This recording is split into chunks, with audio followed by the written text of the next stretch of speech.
girlfriend kana one manamba etime yese yayi andona because to believe mune zvinhu zvinyuwani saka not iyo kusati kwake semunhu anga asina chekuimbira vanhu asina anga kutsvagawo zvinyuwani zvekuti atase aiti ine akanditsoma baba because kadhiski akanomukira kunoita keke andika ndozvandatidza kuti uyu munhu kauyu ane kadhati kekuti munenge agara atondongera achindizama-zama achipuwa hamwene avo vakamupaka confidence but vakamunyebera because ini akutotsvaga mbiri yekuti adzoke kwete zvekunyepa because kutorwa adhisi apa one uri wrong andika kana zvakatika by mistake zvakatika paipai andika kusati kwake andika kuti enga sina kuplana nezana neni why akamuka ane dhisi handiona ende alright chiona manje achienda ku ndakanzwa kuti ngani pa radio musuno una ola 7 andika akujedi ndakanzwisa conversation yake I had achibvunzwa the same question sezvandaitwa izvi iye achizviramba kuti aiwa ini ndakangodaidza senikile ndikatoti katoimba ndamusira achi stage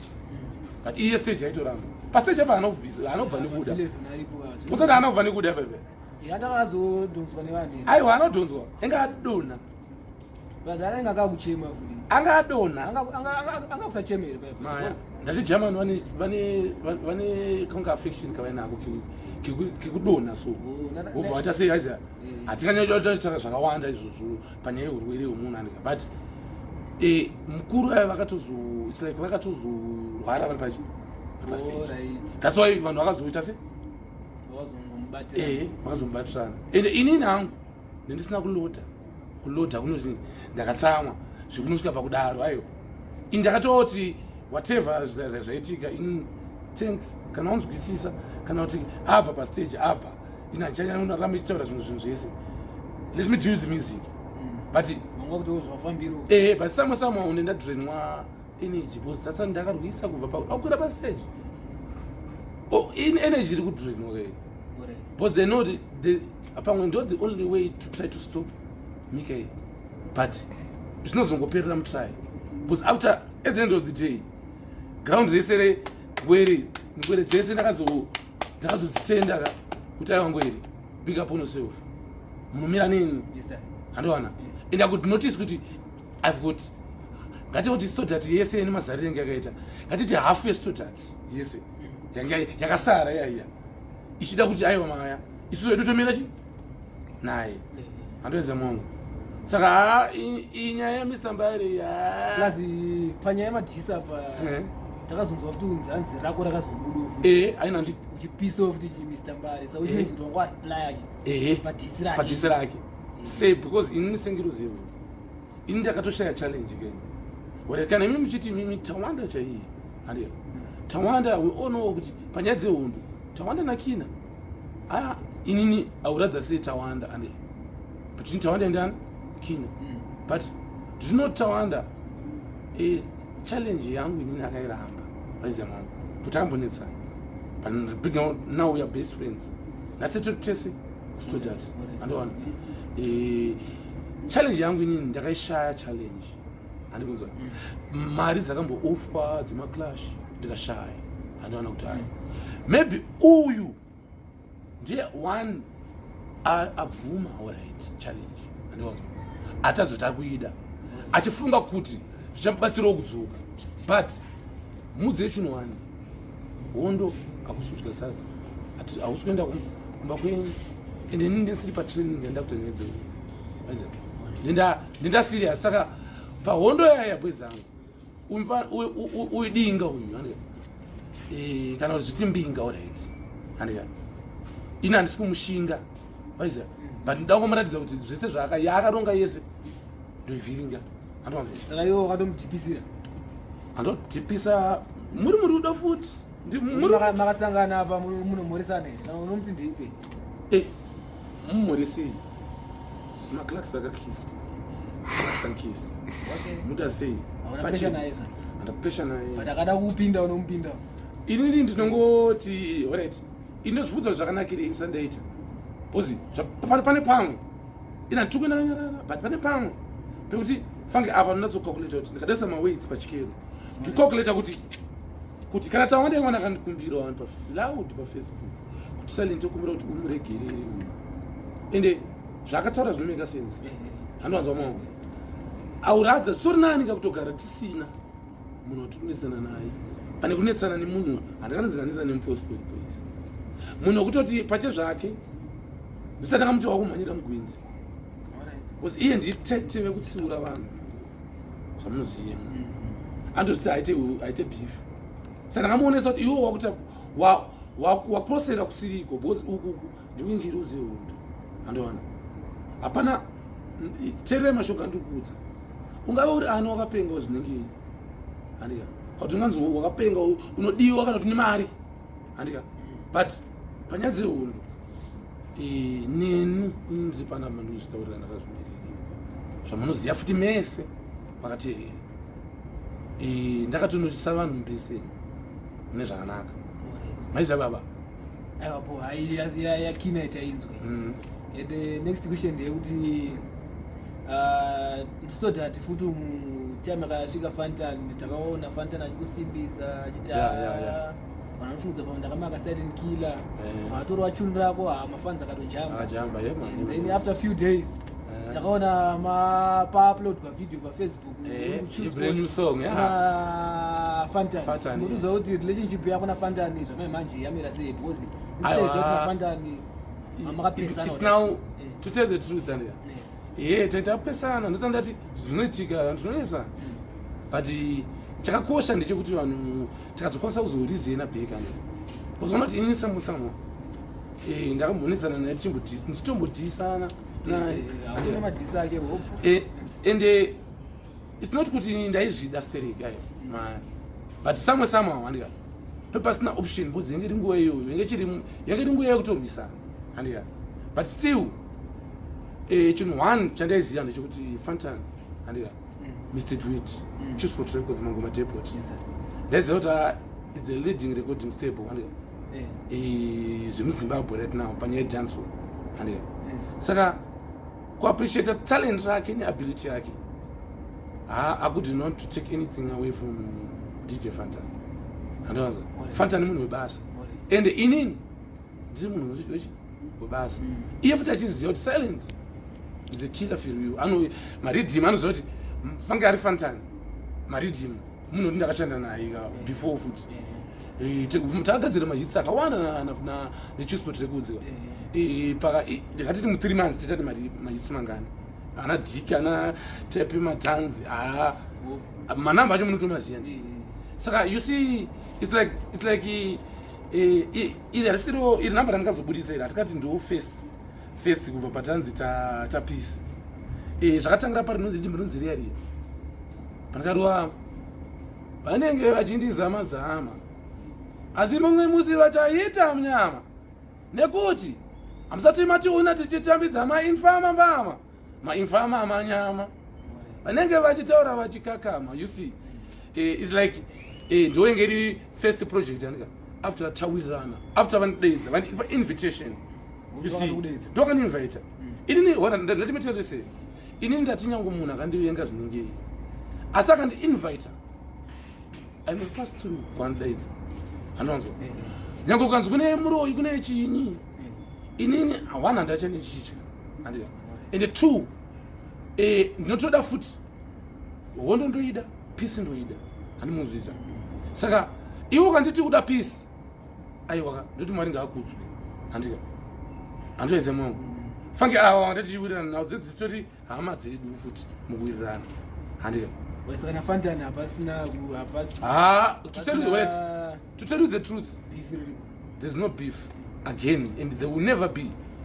that type of beef iroro harichafera kawanikwa raselling killer nechisport it's like now we can respect each other very well and tese takuziya kuti uyu is bad pakati uyu akapenga pani pakati and between me and him nobody can stop anyone and you see so takuziya kuti combination yedu andika we can make the mountains move andeze saka inini ndakubelieve futhi kuti kune mafanza angu watch out mangoma depota ndi mangoma atina ngoma ipapo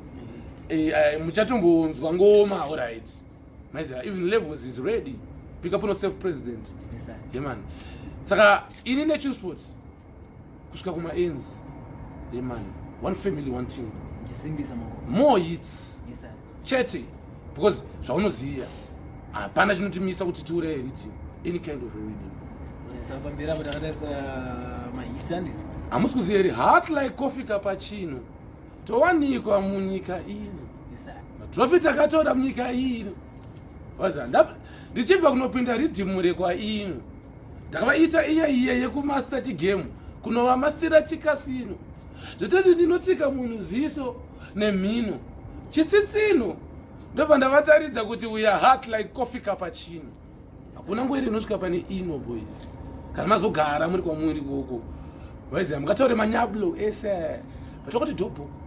andika do mafara do dhobo kana kuti bhodho kana kuti majobo hatikuzveri mwangu because isusu tinopedza jobho pazvinhu zvedu waiziva mwangu chikorobho futi kana kuenda kuchitorobho poza mukandorene chitorobho poza kanzwa kuti chikorobho ukarasa mvura maona uchifunga tikanzwa kuti chikoro chiri bho chikorobho saka nekuti mangwana uchaita se uchadzidzawo futi waona kabasa kako uchengetoona mama kumba handika saka jakamaswa pachikorobho chikururudo mutsinye kupererwa I think watipa information yesataida kuziva hapana chawasirira mene kana pane zvimwe zvawasirira nezvanada kuziya ndaziya waziya chero vanhu vachatevero vachaziya alright zvinhu zvacho zvinenge kufamba sei pane zvinenge zvichiitika kamastreets zvisikazikane kasavanongolauda zisiriso ya ichokwadi ipapo mudaita mamunyepe chandikatongoedhe inini chimwe chinhu wani inchada kuti mese muunderstand zvizhinji kunyanya ruzhinji rwezimbabwe kunyanya futi wemutemo kunyanya imi mafanza inini ndine mamabehaviors andisingakwanisi kuti ndiite maiziva because ndi munhu akatobva kana chinzi ndiro honda zvototi ndine pamuromo hondo ndotoiziva ndotoitya anmaiziva boys ini ndokumburawo chichemo changu andika mukaona munhu anoita iyoyo mafanzi ndimi mega mukazotibatsire ipapo because ipapo pafanga ipapo pane kuti mubude mabhadhara mari dzenyu musati manzwa mwano vamabhadharira mari dzenyu maifanira kuita sei maifanira kutema ari kuimba tomoti let's say no to Kens but sometimes maken anokwanisa anoavoida unnecessary confusion and disturbance andika because kana uchiimba why inini Clinton ndisina kunoti colors achiimba ndisina kuenda ndinotoda kuimba uya achiimba kana kuti sei ndisina kuya kina pese paakapefuma but ndakanozouya panguva yandikufana kuita se which means that I don't want to one handisida kudisturba mumwe munhu andika two handisida kudrainwa energy rangu because kutaura nemunhu chaiko kutoita newo nharo kuti ndindikupinda imwe energy handika because inini chimbozitaisa pese pandoya pastage handikuzvairi mwangu the moment anoita step on the stage andika I know stampede inokosoitika ipapa neenergy inenge riripo but somehow panenge kuti ndendatiswa nharo ndavharidzirwa ndaita sei ndani hacho mumwe hatozokwanisa kutozoimba but ini chandozoziva ndechoti sometimes ndoimba but sometimes zvamwari ka vanenge vandidraina energy and vanotoshandisa sestrategy inini ndisinga kana musi wandikambotsuma any one of them chindiudzei kuti kundidherera here kana kuti kunditya futi hakusi kunditya here kana right nekunditya kwavanoita but ini ndakukudzai chinhu wani muri yezimbabwe makateerera and message but say kuti next time inini ago emotional nenyaya yenizi anomanzwa kana pasina music handanidye kurarama pasi panapo and akuzoita ndichandire profit handichandire award ndochandira reward and I don't show off but I showcase talent and I go emotional panyaya dzengoma handika next time anyone kana iye achita akapenga ngauye pastage ndichimba wese achazoya hake pastage ndichimba utira donditira pekete dzakatonge idzudzu dziperengende kuzenge ndisingapengi ini ndati ndichavhura hombe yekuti mege mimi vamwe vachaniblema because majaira undiblame vamwe hakuna najaira wangu nditi vakazwa nyaya ndiri wrong fange panyaya iyo iyi nekuti ndisilent killer handika kune vamwe vakati anofanira kurespecta who is the father in Nakina if I may ask inini last time I check inini pandakatanga kuimba mangoma back in 2006 nana Terminator vanhu ivavo vanga vasati vakavadzidza kumukai kumhizha high school kuri kukakadoma kwavakakurira vanomunzwisa kwezi inini ndenda kurepresenta ngoma kuno Mbare muno ndedzeparere school zvizikanwa nechi nemi mese vekumbari chaivo chaivo handika saka ngasashandisani maadvantages haubva ukadoma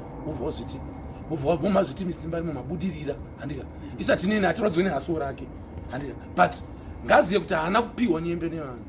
idzodzo ende ngaziye kuti iye haana right ende haakwanise kuti amise mumwe munhu edzasiri inini handika nekuti atingachiti iye acharevererwa kuti ndimisiani Mbare aiwa misimbari makabva kukadoma maiziya ngoma ende ameno mutori marefugees muZimbabwe right handimiswe ini nyangwe ndakaenda kuRwanda handisandamboudzwa nakomanda wekuRwanda right because nechita life yangu ende ndiri ngirozi ngirozi inenge yabva kuna Mwari saka hatirwe hondo dzisina basa hatitauri nyaya dzisina basa hatidenhe munhu hatifinhure munhu hatite right chimero chino chakanakire chi kana inini ndichingokumisai mese handina nidhe kana kukuroya handifenda kakuroyai kainini ndakatokunamatirei sezvamakaita makujoza after manditadzira futi kujoza ndakatokunamatire wani waiziya mukatozondaidza pastage mautange mune love but muchida kutotry futi kundisveta simba but inini ndapedza nemi Zimbabwe mumwe munhu ngaazvitry ida kuti muzondiblama after kana ndaakunzi ndasungwa kana ndaita sei because this time I will never tolerate izvozvo kana kawana. So thank you my subscribers. Maiziya tokutendai nekutisimbisa mutasa vachada kungondibato namba yedu yebasa handika bookings official bookings big management yangu euda shambari handika Kufenda records handika 07772 handika 749 542. I will repeat the number again 772 handika 749 542. Kana uenda pa Facebook mo like mo follow page ra Silent Killer official rinonzi iro Silent Killer Angel of War Kufenda records. Yes, yeah, so thank you my subscribers and make sure subscribe bye mova matiti bye bye. Yes, yeah, man Pabo pick up the ghetto crown king anyway day pan Canada. Yeah, man, you are the father maganda kumsoro msino shan salada so we say Podo Dobo